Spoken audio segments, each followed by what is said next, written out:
जो तुम्हें भी पसंद है और मुझे भी पसंद है, वो है मानवा पढ़ना। मानवा पढ़ना, पता नहीं यार तुम लोग क्या सोचने लगते हो एक सेकंड के अंदर। यार आज की जो मानवा है, ये मानवा का प्लॉट हर एक बच्चे का सपना होता है कि वो एक दिन एक फेमस एसएससीएन बने। ठीक है, समझ गया, तुम्हारा नहीं है, पर मेरा बचपन में तो था एक फेमस एसएससीएन बनना, और उसके बाद इतना ज्यादा फेमस हो जाऊंगा कि मैं किसी को पता ही नहीं चलेगा कि कौन इतना फेमस है। आज मैं जिस मानवा को लेकर आया हूं उसका नाम है टीनेज मर्सनरी। बिना टाइम पास किए चलो शुरू करते हैं। टेक्निकल गुरुजी जैसा नहीं आया। तो हम लोग दो लोग पे आते हैं जो आपस में बात कर रहे होते हैं। जो माफ कर देना प्रोसेसर, मुझे नहीं पता था कि ऐसा कुछ हो जाएगा। जिस पे प्रोसेसर रिप्लाई देता है, सॉरी बोलने का जरूरत नहीं है कांग, मुझे नहीं पता था कि मेरी वजह से तुम्हारे आदमी भी यहाँ पे फंस जाएंगे, और मुझे अगर करेक्ट इंटेल मिला होता तो आज हम लोग का रेस्क्यू मिशन कंप्लीट हो जाता। और इन लोगों को लगता है कि ये लोग को जो इंटेल बंदा दिया है वही इन लोगों के साथ धोखा कर दिया है। तभी जोर से दरवाजा खटखटाता है और वहां से एक बंदा आर्मी ऑफिसर को बाहर फेंकता है। बाहर नहीं, मतलब जो रूम था इतना बड़ा सा, उसके अंदर फेंकता है। और इस बंदे का नाम होता है सर्जेंट किम। सर्जेंट किम को देखकर मेजर कांग को गुस्सा आ जाता है। वो बोलता है, साले तूने इनके साथ क्या किया है? इस पर मैं बताना चाहता हूँ, बंदा रिप्लाई देता है, बट मैं चाहता हूँ कि तुम लोग इसको ट्रांसलेट करके मुझे कमेंट में। और वो बंदा कांग को एक जोर से हिट करता है, जिसके बाद बंदा का ब्लड ही निकल जाता है और वो वहां से हंसते हंसते चला जाता है। तभी मेजर कांग उठता है और बोलता है कि बाकी सब लोग कहाँ हैं, मैं तो ठीक हूँ। सर्जेंट किम उठ के बताता है कि मुझे नहीं पता कि वो लोग कहाँ गए हैं, सब लोग इधर उधर कहीं फैल गए हैं। एंड तभी गेट फिर से खटखटाता है and we see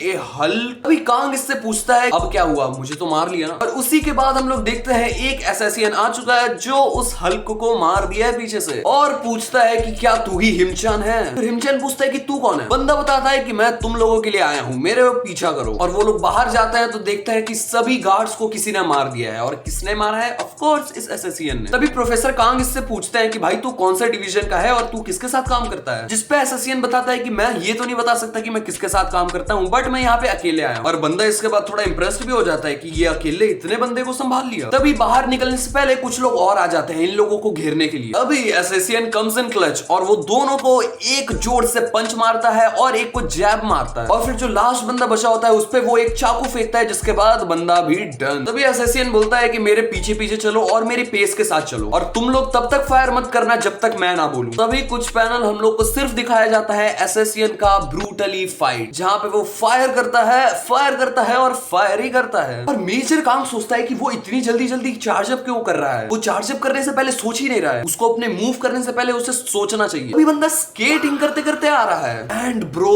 what the sick panel is this, भाई जरा पैनल देखो। और डूम्ड, तीनों बंदे थे, तीनों डूम्ड। और तभी प्रोफेसर कांग आते हैं और बोलते हैं क्या मॉन्स्टर है ये। अभी ये लोग ऑलमोस्ट बाहर निकलने ही वाले थे, तभी देखते हैं कि इन लोगों का जो दो कॉमरेड्स थे उन लोगों की हालत काफी ज्यादा खराब है, जो नोटिस किया था इस एसएससीएन। वो लोग सोचते हैं कि हम लोग दौड़ेंगे नहीं, अब चल के जाएंगे। तभी वो एसएससीएन से पूछते हैं कि क्या तू कोरियन है? जहां पे बंदा कुछ नहीं बोलता है कि अब हमारे जाने का वक्त आ गया है। और वो लोग फाइनली अपने गाड़ी के पास पहुंचते हैं जहां पे इन लोगों का कॉमरेड्स वेट कर रहे हो। जिसपे बंदा एक बार फिर से एक एसएससीएन से इंप्रेस हो गया, एसएससीएन कहां से ढूंढ लिया इन मेरे कॉमरेड्स को, ये लोग तो कहीं पे फैले हुए थे, कहीं पे लॉक। फिर उसके कॉमरेड्स बोलते हैं कि ये बंदा जो एसएससीएन है वो हम लोगों की मदद किया वहां से निकलने की। इस पे प्रोफेसर कांग थैंक यू बोलते हैं, और जिस पे एसएससीएन रिप्लाई देता है कि मैं ये सब पैसे के लिए करता हूँ, यही मेरा काम है, थैंक यू बोलने की जरूरत नहीं है। अभी एक जोर से ब्लास्ट होता है, इसके बाद एसएससीएन और प्रोफेसर कांग की भी फट जाती है। और वो ब्लास्ट इन लोगों पे नहीं हुआ था, उन लोगों के आसपास हुआ था, तो ये लोग मरते नहीं है, कम से कम इन लोगों को थोड़ी सी चोटें लग जाती है। आसपास धुआं हो जाता है, और जैसे ही धुआं हटता है वहां पे देखा जाता है एसएससीएन होता है वो दूसरों पे फायर करना भी शुरू कर दिया है। और उस टाइम उसका मास्क हटता है और दिखता है कि वो एक सिर्फ टीनेजर है। यार ये सब अभी तक पास चल रहा था, अब हम लोग 6 मंथ लेटर मतलब अभी प्रेजेंट में आ गए हम लोग, जहां पे हम लोग देखते हैं कि सभी लड़कियां ब्लश कर रही है और लड़कों की जल रही है, क्योंकि हमारा जो एसएससीएन है वो अपने अब स्कूल लाइफ में आ चुका है। इसका नाम होता है इजिन यू। और ये बात तुमको मानवा में आगे पता चलेगी, बट इसकी एक छोटी बहन भी है जो इसी के स्कूल में पढ़ती है। अभी हम एक लड़की को देखता है जो बोल रही होती है कि वो अभी तक तो होम रूम क्लास में हो। और फिर गेट से एक लड़की आती है और बोलती है कि पता है सब लोग सुनो, इधर सुनो, मैं एक क्यूटेस्ट हॉटेस्ट गाय को देखी और वो 3rd ईयर में है। जिसपे ये लड़की सोचती है 3rd ईयर में एक ट्रांसफर स्टूडेंट, और बंदी बोलती है कि शायद से वो मेरे भाई को देख ली है, और हाँ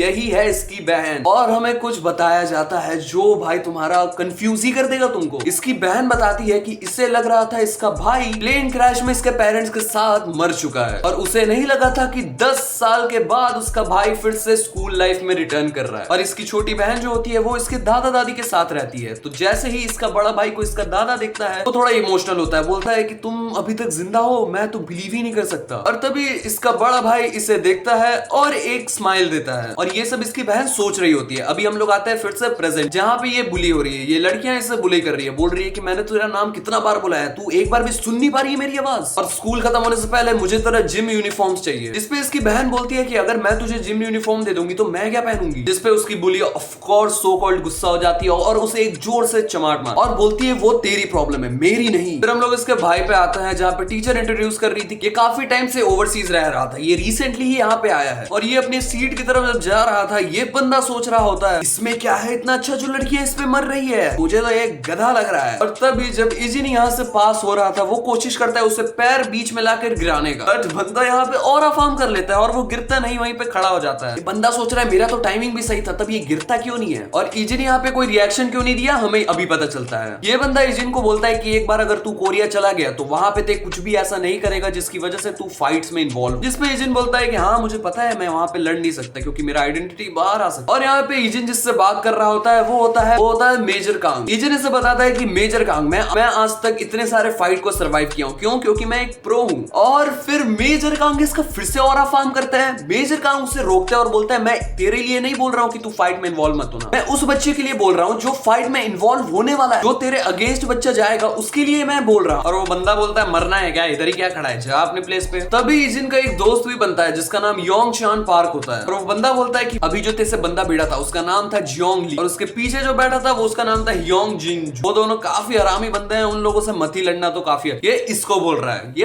फाड़ के रख देगा वो। और इसी के साथ ये वाला पार्ट खत्म होता है। ये वाला पार्ट तुम्हें पसंद आया हो तो मैं और भी कवर करूंगा, ये सिर्फ एक प्रोमो था कि तुम्हें ये सच में पसंद आ रहा है कि नहीं। पसंद आएगा तो मैं कंटिन्यू करूंगा क्योंकि मुझे तो ये काफी सही लगा। वीडियो पसंद आई हो वीडियो को लाइक कर देना, चैनल को सब्सक्राइब कर देना। मिलता है तब तक के लिए बाय बाय।